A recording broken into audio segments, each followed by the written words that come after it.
जिस विचार पे हम चल रहे हैं उससे ये रिजल्ट आया। पिछली बार जो धान का सीजन था, आधा पंजाब डूबा रहा पानी में, बाढ़ में आधे पंजाब को तबाह दिया पिछले साल, किया था ना। पूरी लाइन ऐसे बीचों बीच निकल गई, जो पटियाला एरिया और ये सारा था, राजपुरा पटियाला एरिया पूरा तबाह था। क्यों हो रहा है ये? जब जब हमने खेत में यूरिया डीएपी केमिकल डाले हैं, उस मिट्टी ने पानी पीना बंद कर दिया, और वो जो सुराख होते थे मिट्टी के पानी जाने वाले, अब वो बंद है। अगर वही बाढ़ का पानी मेरे खेत में आ जाता, मेरे खेत की स्थिति और जो मेरे साथ सैकड़ों साथी जो किसान खेत में बदले हैं किसानों ने, उनके खेत में कितना भी पानी भर रहा हो, 3 दिन से ज्यादा पानी नहीं ठहरता उनके खेत में, कितना ही भर रहा हो, जैसे छलनी में से पानी निकल चलता है ना, ऐसे पीती है उनकी जमीन पानी। तो जो पानी ऊपर पड़ा है, या तो वो बाढ़ की स्थिति पैदा करेगा, और अगर वो नहीं आगे गया तो वो पड़ा पड़ा सड़ेगा, तो फसलों को खराब करेगा, बदबू उठेगी तो जो महामारी बीमारी आएगी, मच्छर होंगे, मक्खी होंगे, कीड़े होंगे, वो और बीमारी पैदा करेगा, तो और नई समस्या पैदा करेगा। मैं जितने लोगों से, सैकड़ों लोगों को जब मैं बदल चुका हूं या मेरे विचार से लोगों ने बदला है, तो उसका परिणाम ये आया, जिसने भी ये खेत बदला उसका पानी छलनी जैसा हो गया, और एक भी फसल में बीमारी नहीं आती। पहली बार में पूरा समाधान। अच्छा, केमिकल का खर्चा कम से कम 1 एकड़ पे अगर आप खेती कर रहे हो, खेती करते हो यहाँ पे कोई खेती नहीं करता। अच्छा, दुकानदार है साहब, चलो दुकानों पे आएंगे। जब किसान है तभी दुकानदार है, किसान नहीं है तो दुकानदारी की है ही, सारा सामान तो किसान के। किसान अगर एक बार में हम बदलते हैं किसान की खेती, तो उसका साल भर का कम से कम 20,000 रुपए का केमिकल खत्म होता है, तो वो बचत है। अगर वो बचत है सीधी 20,000 रुपए का, तो फायदा होगा। दूसरे नंबर पे खेती में जो केमिकल नहीं डाला, तो मिट्टी स्वस्थ हुई और फसल स्वस्थ हुई। फसल स्वस्थ हुई तो चारा घास स्वस्थ हुआ, तो पशु स्वस्थ हुए, तो दूध दही घी का पूरा एरिया चेंज आ गया। और अगर पशु स्वस्थ और खेत स्वस्थ है, तो ये पूरा समाज जो कैंसर की तरफ दौड़ रहा है, इसका पूरा समाधान। 14 साल मेरे को जुलाई 2010 के बाद मैं डॉक्टर के पास नहीं गया, 15 साल हो गए। मेरे परिवार में माँ है, पिताजी है, मेरी धर्मपत्नी है, मेरा बच्चा है 5.5 साल का बेटा है, उसने आज तक डॉक्टरी नहीं देखा।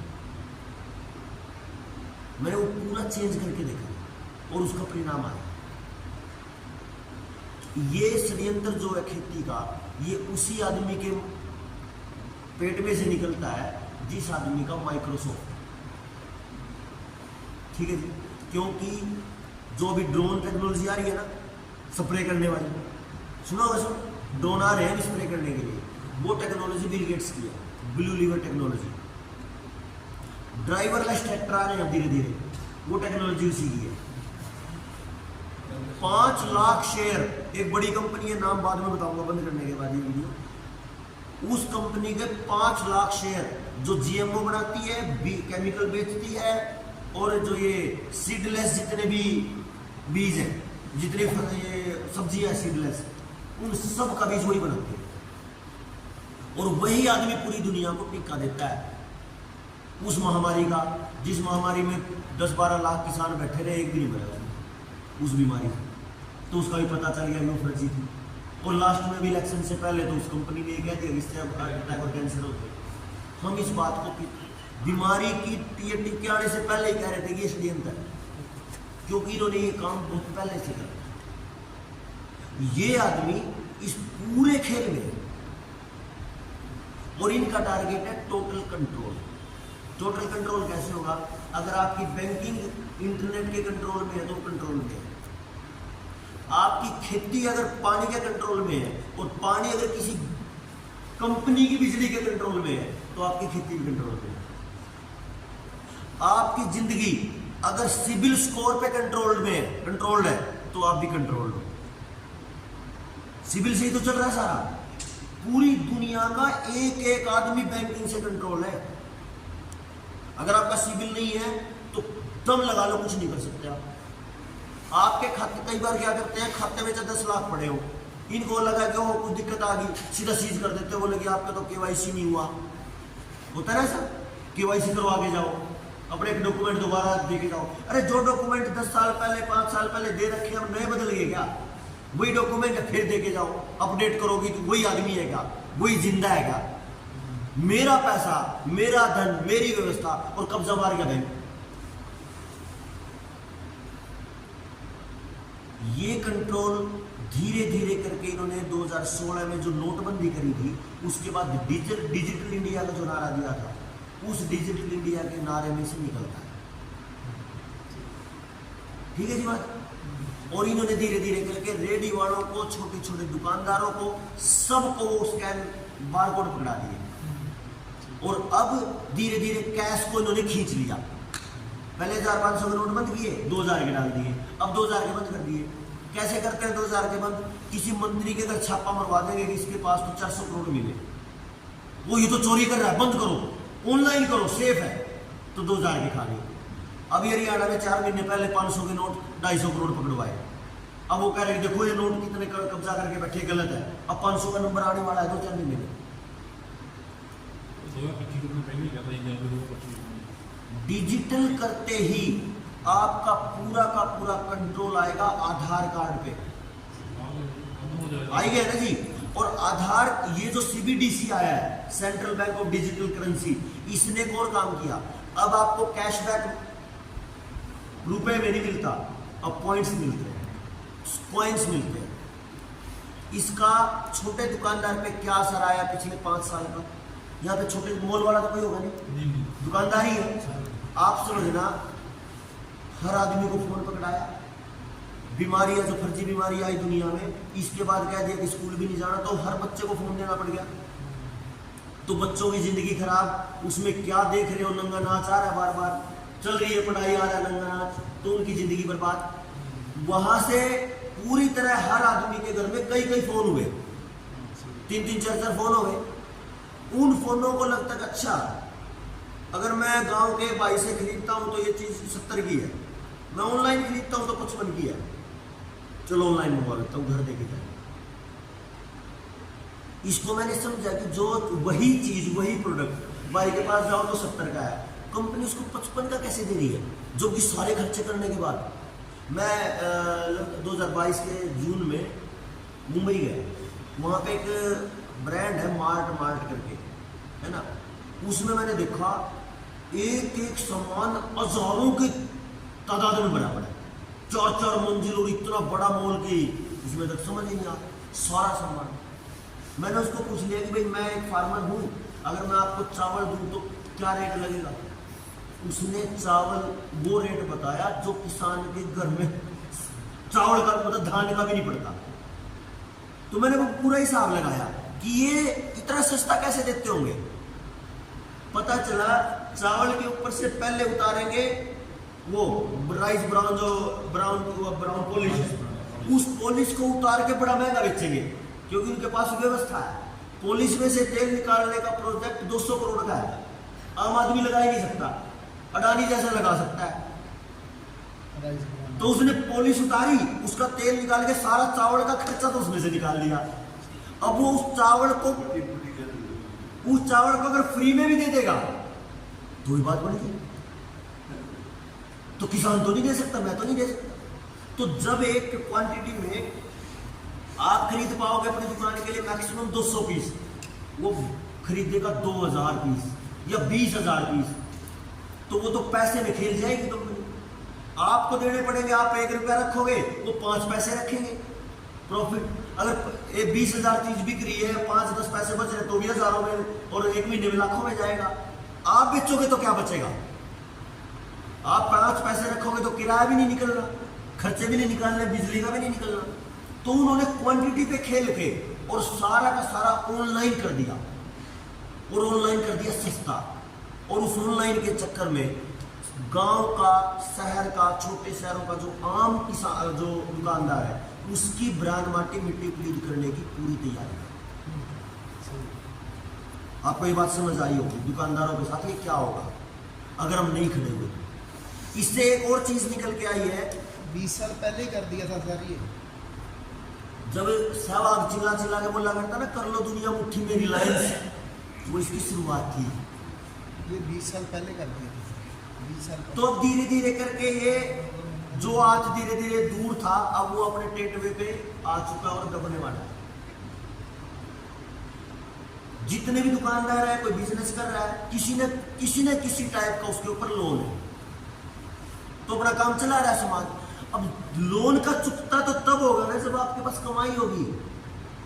अब सारा समाज तो ऑनलाइन खरीद रहा है, आप खरीदो तो महंगा पड़ेगा।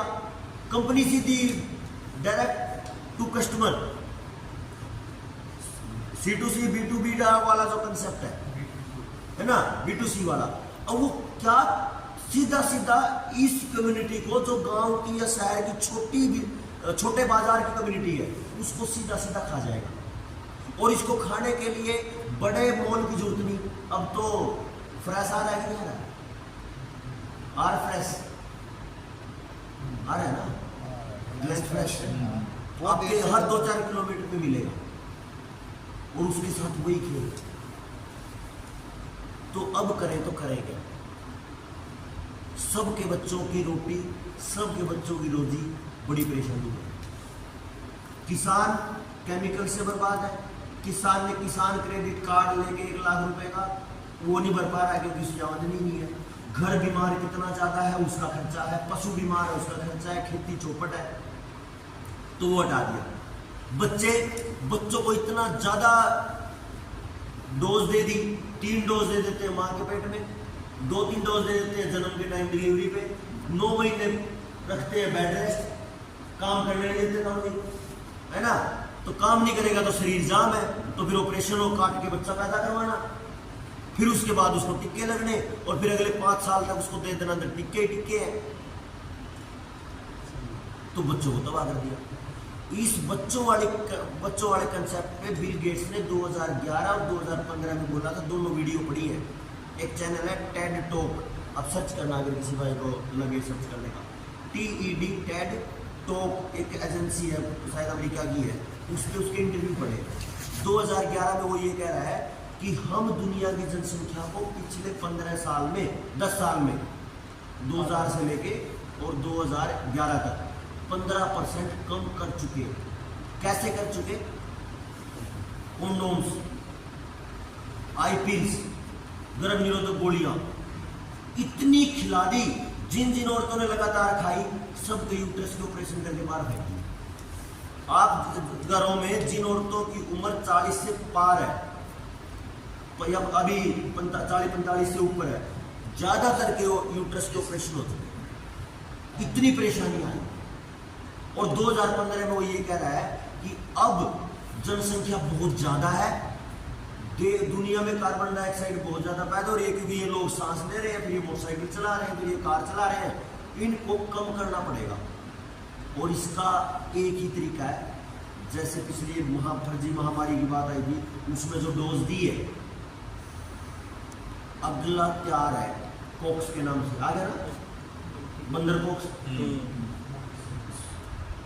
बड़े लेवल का प्लान है। अगर आप नहीं इकट्ठे हुए, 1 मिनट में बाजार बंद करेंगे। 1 मिनट में सबसे पहले बाजार ही बंद करेंगे। मेरे गांव में मैंने 200 साथियों को तैयार कर लिया, जवानों को। क्या इन्होंने कहा क्या था, चलो अब शाम को 2 घंटे बंद करो, फिर रात को नहीं आए, रात को नहीं खोलनी, रात को आएगा वो बीमारी रात को आएगी, दिन में नहीं आ सकती। फिर बोलेंगे इतने सुबह शाम करो, फिर 12 घंटे करो, फिर 18 घंटे करो, फिर टोटल बंद कर दिया। ये काम अभी दोबारा आएगा। इसका एक समाधान है, सारा का सारा बाजार इकट्ठा होके, और पुलिस वाले पूछना क्या है, पीछे भी तो कराया था, हम नहीं करते। मेरे गांव में मैंने खराब काम भी देखे और अच्छा भी देखा। मैंने मेरे गांव के 150-200 साथी इकट्ठे करे, और पहले 2 दिन सारे बाजार को, सारे गांव को जा के न्योता दिया कि भाई कल शाम को आप अड्डे पे इकट्ठा होंगे, और वहां पे ये बोल रहे हैं कि हम बंद नहीं करेंगे अपने दुकानों को और अपने सामान के काम को। उसमें से कुछ लोग आए, और मैंने फिल्म देखी कि रियल में, जब शोले टाइप की फिल्म देखते थे ना, वो गुंडे आते थे तो लोग घरों के दरवाजे बंद कर बैठे थे। इतनी हरामखोरी करी उन गांव के कई दुकानदारों ने, ऐसे शटर आधा करके बैठ गए कि पुलिस वाले आएंगे तो बंद कर लेंगे, नहीं तो ये खड़े ही हैं 200 जने। मैं ये सोच रहा है मैं किसके लिए लड़ रहा था मैं, है जी। तो ये काम अगर दुकानदार करेंगे तो बर्बादी उनकी तय है, और उनकी नहीं, बच्चों की भी उनकी, क्योंकि रोजी नहीं चलेगी, रोटी नहीं चलेगी तो सीधी मौत है ना। बहुत बड़े लेवल का खेल है। तो यहां इस सारे सिस्टम में एक बात और एक सवाल निकल के आता है, भाई इसको क्या अपने देश के प्रधानमंत्री को नहीं दिखता है, इस राज्य के मुख्यमंत्री को नहीं दिखता, क्या अपने वाले ऐसा कर सकते हैं? इसको समझ लें, और इसको थोड़ी सी देर में ही समझ लेंगे, ज्यादा देर नहीं लगेगी। जैसे अपने गुरुद्वारों में गुरु जी होते हैं, बाबा जी होते हैं, मंदिरों में पुजारी होते हैं, ऐसे करके चर्चों में पोप होते हैं। चर्च में आप योजना देखना कितनी मजबूत होती है। हमारे वहाँ पे वैदिक, जैसे आप बोलते हो एक ओंकार सतनाम, ये जो गुरबानी बोलते हो, जो वैदिक वाले हैं, जो आर्य समाजी लोग हैं, वो बोलते हैं एक ओम, मतलब एक ओम है, वही सच्चा है, सतचित तथा आनंद में सर्वज्ञ सत्तावान, जो उसी की सत्ता पूरी, मतलब ये सारी चीजें मिलती हैं और ये सारी वेद से आती है। गुरबानी भी यही कह रही है, आप चिल्लाते रहे राज करेगा खालसा, चिल्लाते रहे ना, कहाँ है खालसा? खालसा है ही खत्म हो गया। वो चिल्लाते हैं कृणवंतो विश्वमारियम, आर्य बोलते हैं जो कोई व्यक्ति गलत काम नहीं करता वो आर्य है, यानी अच्छा आदमी आर्य है। वो करते हैं कृणवंतो, यानी बना दो, विश्व को आर्य बना दो, यानी विश्व को अच्छा बना दो। कहाँ बना? क्यों? क्योंकि आपने उसमें मेहनत नहीं करी।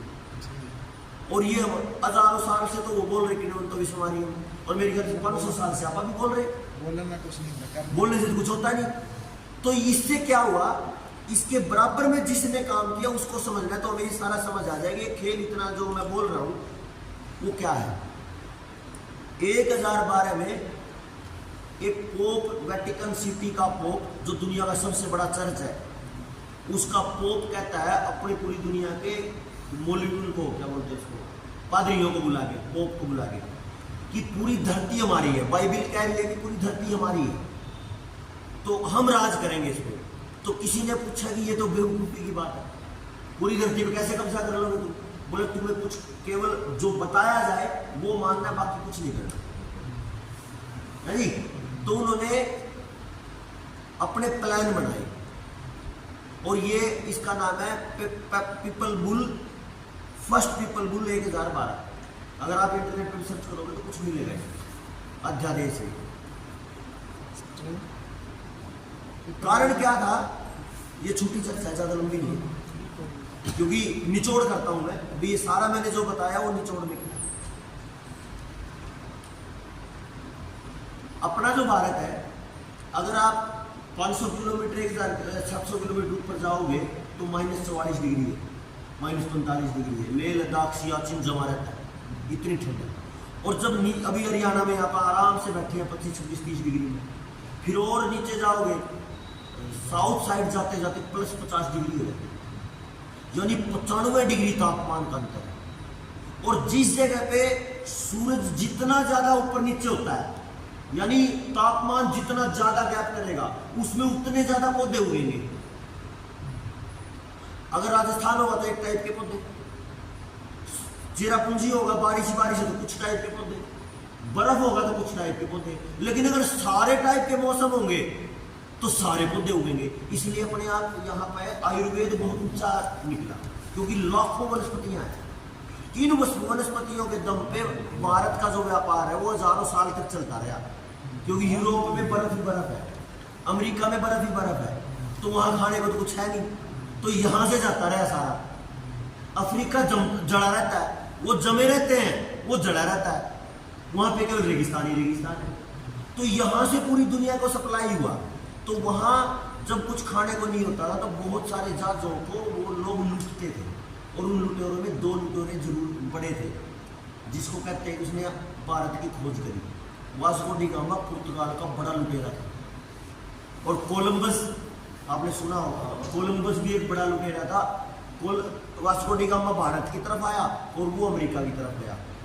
अमेरिका भी उस समय भारत जैसा ही मतलब शांत रहने वाला देश था।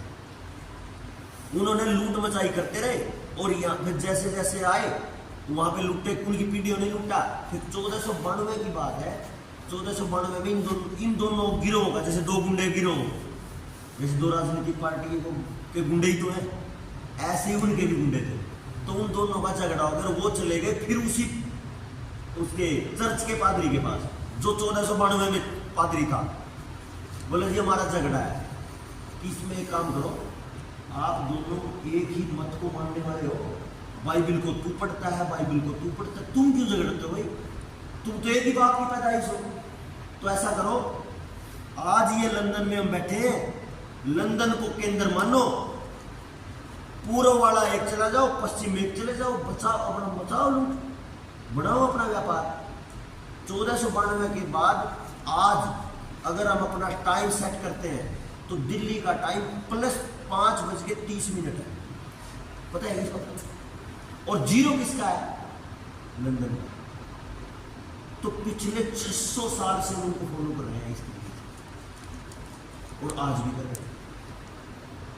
और 1498 में पहुंचा वास्को डी गामा यहां। उसने 1012 में बोला था कि पूरी धरती हमारी। अब आ जाओ आज, सबकी जमीनें कहां पड़ी? बैंकों में। बैंक किसका? आरबीआई का। आरबीआई किसका? 1934 में बना था जी आरबीआई, जब हम अंग्रेजों का यहाँ राज करते हैं, राज था। तो आरबीआई भी अंग्रेजों का। आज जो 1934 के कानून है, आरबीआई का एक्ट है, वो आज भी 1934 का ही चल रहा है, नया नहीं बना। तो आज भी आरबीआई पे पूरा नियंत्रण बैंक ऑफ इंग्लैंड का है। और बैंक ऑफ इंग्लैंड किसका है? वो नहीं। आप देखो, राज करेगा खालसा कहने से बात नहीं बनी, किणवंतो विश्वमारियम कहने से कुछ नहीं बना। उनको देखो 1012 में उन्होंने ऐलान करा कि पूरी धरती हमारी, और आज उनके दुश्मन हम ये कह रहे हैं कि सच में धरती थारी, क्योंकि हमने अपने जमीन के कागज उनके पास रखे, तो जमीन उनको दे दी और मानसिक रूप से दे दी। हाँ, तुम्हारे बहुत सारे लोग तो ये कहते हैं, सुनील भाई कागज तो बैंक में पड़े, उसको कैसे छुटवाएंगे?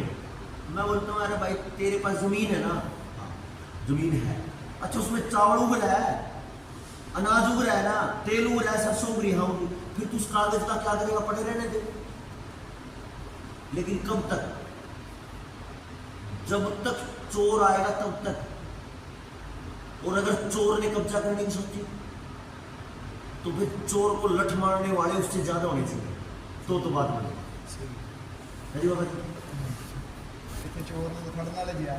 अगर चोर ज्यादा है तो सारे सब लूटेंगे, और अगर चोर को लठ मारने हैं तो रापा ज्यादा होने चाहिए। अब चोर कैसे है, इसको मैं थोड़ी सी चर्चा करूं। एक छोटी सी बात बता दूं मैं। एक बार एक आदमी था, उसकी घरवाली थी, बड़ा विद्वान था, उसके घर में चोर घुस गया। वो अपने घरवाले से परेशान थी, बड़ा सज्जन था, और आजकल सज्जन से ही ज्यादा परेशान है। वैसे ही सज्जन से ही परेशान होते हैं लोग, उनसे तो ठीक है मित्रता रखते हैं, वे कभी परेशान ना करें। वो चोर घुस गया और वो चोरी कर रहा था। वो बोली क्या क्या लेके जा रहा है? उन्होंने देखा ये कैसे पूछे, अब यही है। बोले मैं भी और भी दे देती, तेरे को मुझे भी ले चल, मैं भी इससे परेशान हूं। उसके उन्हें सोचा मौज होगी, तू चल तू भी। अब चलो जी, चल पड़ी। रास्ते में आ गई नदी। बोले इसको इसमें कैसे पार करूंगी, ठंड भी बहुत ज्यादा है।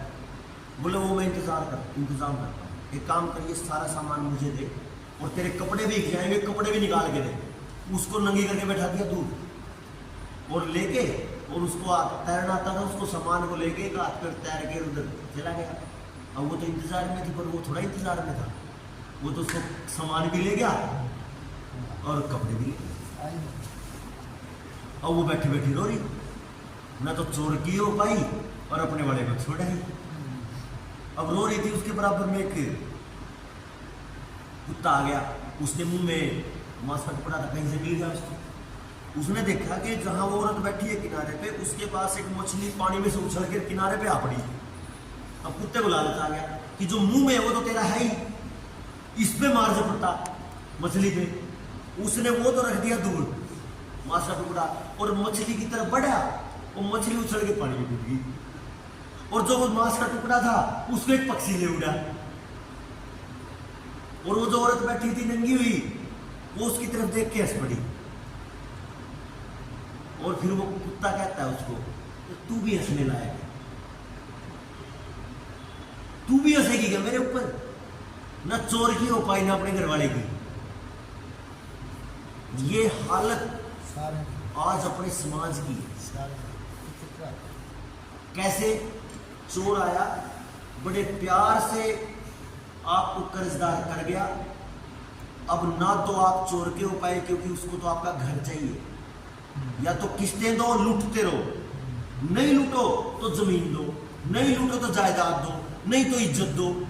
नीलाम करके जाते हैं हर दिन बेइज्जती करके, और ना हम अपने परिवार के रह पाए। क्यों? मामा से पैसे लेके खा लिए, चाचा से पैसे लेके खा लिए, भाई से लेके खा लिए। किसके लिए? चोर के लिए। किस्तें भरने के लिए सारे रिश्तों से पैसे ले लिए, किस्तें उतर नहीं रही क्योंकि वो पैटर्न ही नहीं उतरने का। तो अब क्या करोगे? अब अपनी बुरा मत मानना, अपने समाज की हालत उसी औरत जैसी है। तो अब क्या करें जी? कोई तो समाधान करना पड़ेगा। समाज ऐसा तो नहीं कि मर जाएगा और बैठ जाएगा। तो अब मुझे इसमें से एक समाधान दिखता है। समाधान क्या है? अब उस कुत्ते को और उस औरत को समझना पड़ेगा। और कुत्ते को तो क्या समझना, उसकी तो जितनी समझ होगी तो बेचारा कहीं और से जुगाड़ कर लेगा। बुद्धि किसके पास है? औरत के पास। अब उसको समझना पड़ेगा, उसकी तरफ हंसने की बजाय, उसका मजाक उड़ाने की बजाय क्या कहना पड़ेगा? भाई रुक जा, तेरे साथ भी छल हो गया और मेरे साथ भी छल हो गया, आप दोनों मिलकर अपनी जिंदगी बचा सकते हैं। तू मेरे लिए कुछ पत्तों का इंतजाम कर दे या कुछ कपड़े का इंतजाम कर दे, मैं तेरे लिए कुछ खाने का इंतजाम कर दूं। यही हो सकता है। आज अपने लिए एक समाधान है। समाधान ये है कि भाई बैंक से बचने के लिए, बैंक तो तैयार बैठा है, बैंक से बचने के लिए एक रास्ता है, उसका कारण भी बताऊंगा मैं। आप अपने साथियों को इकट्ठा करो, ठीक है जी। अगर किसी का भाईचारे का देना है तो उसका दो। हमारा पहला नियम है जी जनता सरकार मोर्चा का, उसका दो। अपने परिवार का, रिश्तेदारी का, दोस्तों का, भाईचारे का एक पैसा नहीं रखना, ठीक है जी। और बैंकों के कितने भी ले रखे हो आप उसको चुकता करेंगे। माफी नहीं, कभी ये सोच लो किसी को माफी की बात है, चुकता करेंगे। चुकता कैसे करेंगे इसको एक बार समझ लेते हैं।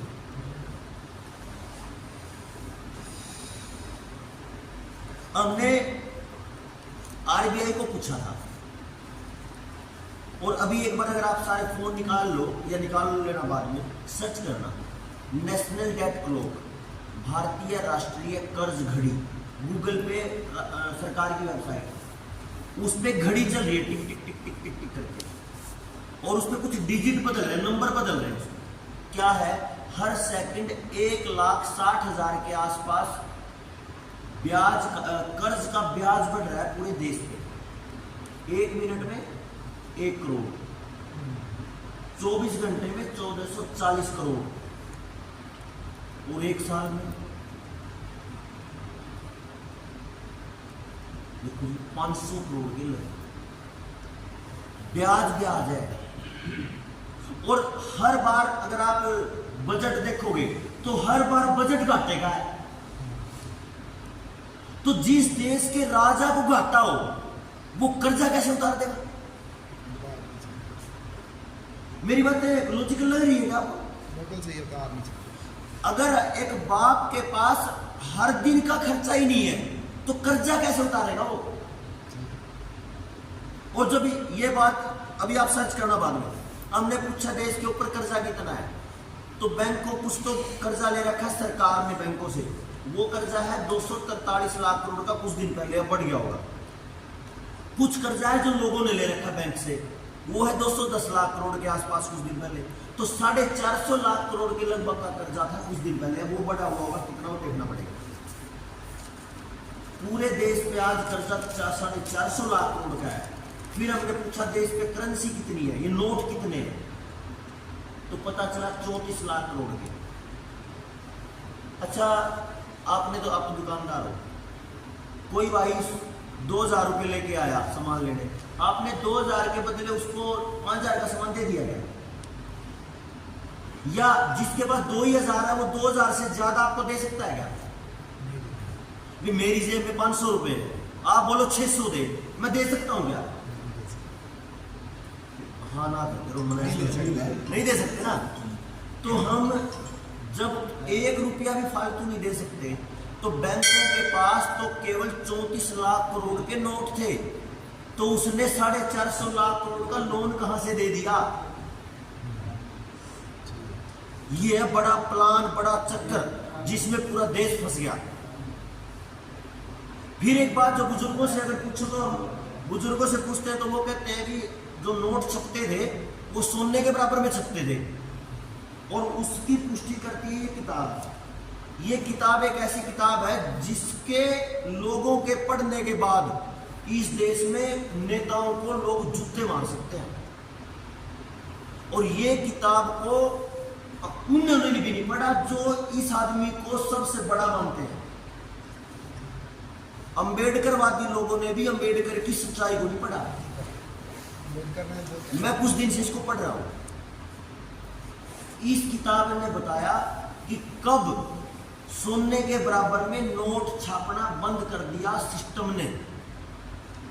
पहले सोने के बराबर में छपते थे। 1934 में जब कानून आया तो एक अंग्रेज आया था जिसने आरबीआई चालू किया था, तो उसने ये कहा था कि आरबीआई जिस दिन से चालू होगा उस दिन के बाद नोट के बराबर में सोना रखना बंद। ठीक है जी। तो हमने फिर पूछ लिया कि सोना कितना है फिर आरबीआई में। आरबीआई में सोना उतना ही है जितना आरबीआई के टाइम पे शुरू में था, 5 लाख करोड़ का। नोट कितने छाप दिए? 34 लाख करोड़ के। अच्छा, जो सोना है ही नहीं जिसके बराबर में वो नोट क्या हो सकता? वो तो नकली हो गए भाई। मैंने आपसे सामान लिया या मैंने आपको कुछ सामान दिया, आपने पर्ची बना के दे दी, और आपने कुछ पर्ची ऐसी दे दी जिसके बराबर का सामान ही नहीं आपके पास। तो वो जो जिसको आपने बिना सामान की पर्ची दी, अगर वो पर्ची लेकर आपके पास आए, सामान दी, वही आपके पास ना होगा तो क्या करोगे? गड़बड़ होगी ना। तो अपने पास, इसको आप समझना, इस कागज पे गवर्नर ने लिख रखा है मैं धारक को 500 रुपए देने का वचन देता हूं। ये वचन है, जैसे गुरुजी बोलते सत्य वचन, जो कह दिया तो कह दिया, जुबान है तो जुबान है, मर्दों वाली जुबान है। तो ये मर्दों वाली जुबान तो जब थी जब इसके बराबर में सोना था, लेकिन अब ये झूठी जुबान है। और गवर्नर ने क्या रखा है कि इसके बराबर में 500 रुपए मिलेंगे। तो क्या ये रुपए नहीं है? अगर ये रुपए नहीं है तो रुपए कौन से? हमने तो देखे ही नहीं आज तक। देखे आप लोगों ने रुपए? आपने तो यही देखे ना, लेकिन इस पर तो लिख रखा है। मैं, वो तो एक आध भाई आप जैसा मैं धारक को 500 रुपए अदा करने का वचन देता हूँ। मतलब अगर मैं इसको गवर्नर के पास लेके जाऊं तो मुझे 500 देगा। तो क्या देगा? 500 रुपए। तो क्या ये रुपए नहीं है ना जी? ये तो नोट है। नोट मतलब पर्ची, जैसे चाय की पर्ची दे देते हैं।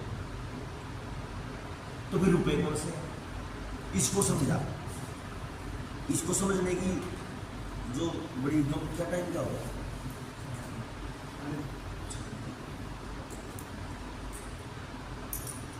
ये तो आपने देखा होगा, देखा ना जी। और एक कागज का 1 रुपया देखा है? हाँ, वो भी देखा है। तो है मेरे पास। एक ये देखा है, एक कागज का 1 रुपया। एक ये 150 साल पुराना रुपया, ये नहीं देखा होगा आपने। एक आध इसको छोड़ के ये शुद्ध चांदी का 1 रुपया है, अंग्रेजों के समय। ये 1 ही रुपया है, बैंक इसको 1 रुपये में देता है। ये 50% चांदी का है, इसमें कटौती कर दी। देखो चोर ने क्या करा, पहले देता था 1 रुपया यानी शुद्ध चांदी का, अब 1 ही रुपया कहता है और देता है आधी चांदी। फिर कहता रुपया ही है लेकिन देता है लोहा। और फिर कहता तो रुपया ही है और देता है कागज। और झगड़ा देखो, अगर मुझे ये लेने जाना पड़े सुनार के पास ये, तो मुझे ऐसे ऐसे 1000 देने पड़ते हैं और कहता है 1 रुपया दोनों। समझ आया? वही चोर ये कहता है 2 रुपए हैं। चोर मतलब समझ गए ना, बैंक ये कहता है कि 2 रुपए हैं। अगर इसको बैंक में लेके जाओगे, हम कहते थे 1 रुपये में लिया ये, और जब इसको लेने जाओ तो ऐसे ऐसे 1000 देने पड़ते हैं। तो इसका मतलब ये हुआ कि ये आपकी जेब में से निकाल के और ये दे दिया तो आपको 1000 गुना लूट लिया। समझ गए? आपके शादी अगर आप घर में कर रहे हो और शादी पे 10 लाख रुपए खर्चा है, तो असल में वो खर्चा 1000 का था। अगर ये दे रहे हो तो 10 लाख देने पड़ रहे हैं, और ये देते तो 1000 देने पड़ते हैं, क्योंकि आपका अधिकार है। तो इसलिए हमने ये पूछा, ये भी रुपया था जी, ये भी रुपया, ये भी रुपया और ये भी रुपया, तो असली कौन सा इनमें? अगर ये सारे रुपए बराबर है तो इनमें जो सामान खरीदा जाए वो बराबर आना चाहिए। आना चाहिए कि नहीं आना चाहिए? बराबर सामान आना चाहिए। अगर बैंक बराबर कह रहा है तो, और अगर ये बराबर नहीं है तो फिर भारत की संविधान की धारा 489 ABCDE ये कह रही है, अगर कोई अपने देश की मुद्रा की कीमत को कम करता पाया गया, डिवैल्यूएशन, जैसे डॉलर के बराबर में रुपए की वैल्यू तोड़ रहे हैं, अगर मैं अपने देश की कीमत को, अपने देश के रुपए की कीमत को तोड़ता हूं तो मुझे 20 साल की कैद है, उम्र कैद। लेकिन ये काम आपने तो नहीं किया, ये किया है? मैंने तो नहीं करा ने, किसने करा? सरकार ने, RBI ने। तो उनके ऊपर तो कुछ होना चाहिए। अब बात आती है वो चोर वाली। जब चोर लेने आएंगे, पता है आपको चोर है, लेकिन आप अकेले हो तो आपको लूटना ही पड़ेगा, आप बच नहीं सकते, लूटोगे ही लूटोगे। तो समाधान क्या है? चोरों से ज्यादा संख्या अपनी बना लो। समझ गए क्या मेरी बात? तो क्या करें? आप गांव में सर्वे नहीं करना, अब तो सर्वे ये करना कि अनाउंसमेंट करवा के, भाई कोई गांव का ऐसा भी व्यक्ति जिसपे कर्जा ना हो, वो मिल लेना एक बार आके, है कि नहीं? पहले ये पूछना पड़ता था कि भाई कोई कर्जे वाला हो तो आज ही हो। अब उल्टा हो गया है, अब 99.9% कर्जे में है। तो जब सब कर्जे में है, इसका मतलब चोर ने सबको लूटा है, सबको लूट लिया, तो आधे इकट्ठे हो गए। कर सकते हैं ना ये तो? अच्छा, एक तो एक आदमी का कर्ज उतर जाए और एक पूरे गांव का उतर जाए, कौन सा अच्छा है? तो फिर उसके लिए प्रयास करने पड़ेगा, फिर इकट्ठा होना पड़ेगा। इकट्ठा हो सकते हो तो 4 दिन में चक देंगे पट्टे, और नहीं इकट्ठे हो सकते तो जी राम राम, अपनी बात होगी, हम चलते हैं करके। क्यों जी? यही हो सकता है। तो आने वाला जो समय है, इसका हमें पता चला कागजों में भी, ये भी रुपया, ये भी रुपया, ये सारे रुपए हैं, समान आ नहीं रहा। तो इसका मतलब ना तो कागज रुपया है, ना लोहा, ना चांदी, ना आधी चांदी, रुपया तो कुछ हो है। तो बैंक वाले ने बताया, जो इसके ऊपर मोहर है, छाप, यानी स्टैंडर्ड, जैसे लोहे के बाट के ऊपर 1000 ग्राम के ऊपर किस चीज की मोहर होती है? 1 किलो की। अगर वही 1 किलो की मोहर चांदी के बाट पे रख दें तो भी 1 किलो ही है। और वही एक किलो की किताब ले लो कागज की, उसके ऊपर लिख दो 1 किलो, वजन तो 1000 ग्राम ही है। कागज से तोल लो, चांदी से तोल लो, या किसी और चीज से तोल लो, तोलेगी तो 1 किलो ही। तो इसका मतलब ना तो किलो लोहा था, ना किलो चांदी और ना किलो कागज किताब। किलो तो वो वजन है जो 1000 ग्राम है। वही बात यहाँ है, 1 रुपया ये भी है, ये भी है, ये भी और ये भी है। असल में रुपया है क्या? रुपया एक स्टैंडर्ड है जो किसी भी चीज का हो। और 1906 का भारत के संविधान का कानून कहता है 1 रुपए का मतलब है एक स्टैंडर्ड जिसकी कीमत है 777 मिलीग्राम सोना। तो आपके हाथ में अगर ये है, ये आपकी 1 रुपए की कीमत का है और जिसकी कीमत है 777 मिलीग्राम सोना। अगर ये कागज आपके हाथ में है, आप इसको नोट को लेने जाओ, इस नोट को लेके आरबीआई में जाओ, उनको बोलो कि मुझे इसका रुपया दो, करेंसी नहीं। देखो 3 चीजें, एक है रुपया, एक है करेंसी और एक है बैंक नोट। ठीक है जी, इनको बैंक नोट बोलते हैं। जब आप लोन लेते हो, आप पढ़ना अपने एग्रीमेंट पे, बैंक ये कभी नहीं लिख के देता मैंने सुनील को या किसी भाई को 10 लाख रुपए के नोटों का लोन दिया। लिखते हैं क्या लिखते हैं? 10 लाख रुपए का लोन दिया। और जब निकालने जाओ तो नोट निकलते हैं कि रुपए निकलते हैं? सोने के तो नहीं निकलते ना। आज के बाद आपको एक ही बात समझनी है, रुपया मतलब 777 मिलीग्राम सोना, इसके अलावा कुछ नहीं होता रुपया। तो अगर ये 500 का नोट आपके पास है तो इसका मतलब 500 गुना 777 मिलीग्राम सोना, 400 ग्राम सोना है ना, लगभग 400 ग्राम सोना। 40 तोड़े कितनी कीमत का हो गया इन कागजों में? 2.5 लाख का। अच्छा एक चीज और, 1 रुपया 777 मिलीग्राम सोना, इन नोटों में हो गया 6000 के नोट। 6000 में कितने डॉलर बन गए?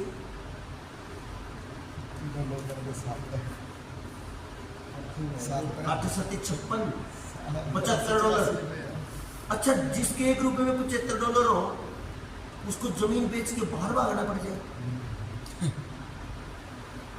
इससे ज्यादा गिर तो नहीं सकते हम। यहाँ 20 किले बेच के वहां टॉयलेट साफ करने जाते हैं और कमाल है। इससे ज्यादा तो नहीं गिर सकते।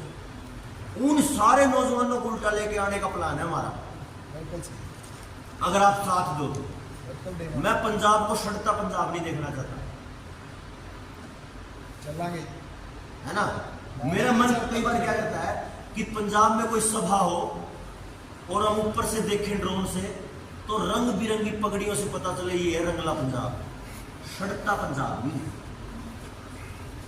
इस समय सड़ता पंजाब और उजड़ता देश है। 1-1 इंच मिट्टी में जहर है, 1-1 इंच मिट्टी में, 1-1 नस में जहर है, जितने हम सारे बैठे। तो इसको कौन बचाए? राज करेगा खालसा कणवंतो विश्वमारी, बात करने से नहीं बनता। अगर आप निकलो तो बढ़ेगी बात, नहीं निकलोगे तो चलेगा। तो मेरे पास, क्योंकि हम इस पे जब लंबा विषय चर्चा करते हैं तो हमारी ट्रेनिंग होती है 3 दिन की। मुद्दा क्या है? जल जंगल जमीन और जानवर पे निर्णय लेने का अधिकार हमारा। शिक्षा, स्वास्थ्य, न्याय, राजनीति, खेती, इन 5 से पूंजीवाद खत्म हो,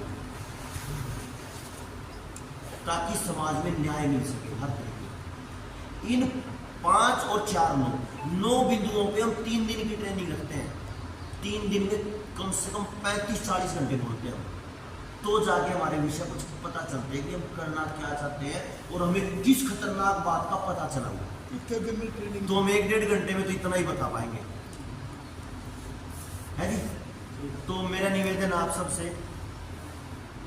और उम्मीद तो ये है कि आपका काम अच्छे से चल रहा होगा और चलता रहे, लेकिन ये चलता तब रहेगा जब आप खड़े होकर संघर्ष करेंगे। अड्डा थामा ते हुंदी रहंदी। एक जगह पे एक आर्य जी ने लिख रखा था, अगर आप शांति से जीना चाहते हो तो युद्ध के